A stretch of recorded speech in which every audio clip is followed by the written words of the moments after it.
Көкірек толған қайғы кісінің өзіне де билетпейді. Бойды шымырлатып, буынды құртып, я көзден жас болып ағады, я тілден сөз болып ағады. Қазақтар, Құдай, жас баладай қайғысыз қыла гөр деп тілек тілегенін өзім көрдім.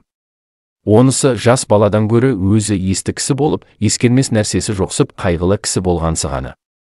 Қайғысы не десең, мақалдарынан танырсың. Әуелі түстік өмірің болса, күндік мал жи, өзіңде жоқ болса, әкеңде жат. Мал адамның бауыр еті, малдының беті жарық, малсыздың беті шарық. Ер азығымен бөрі азығы жолда, ердің малы елде, еркенде қолда.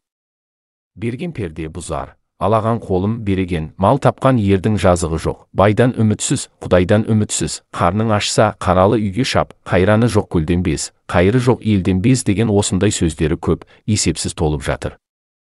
Бұл мақалдардан не шықты?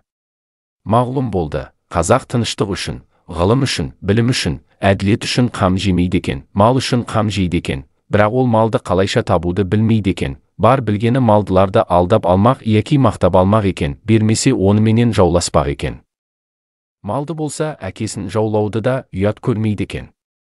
Әйтеуір орлық, қулық, сұмдық, тіленшілік, соған ұқсаған қылықтың қайсысын болса да қылып жүріп, мал тапса, жазалы демесек керек екен. Бұлардың жас баланың ақылынан несі артық? Бірақ жас бала қызыл ошақтан қорқушы еді, бұлар тозақтан да қорықпайды екен. Жас бала ұялса, жерге ине жаздаушы еді, бұлар неден болса да ұялмайды екен. Сол ма артылғаны? Қолымыздағыны үлестіріп талатпасақ, бізде өзіндей болмасақ безеді екен. Іздеген еліміз сол ма?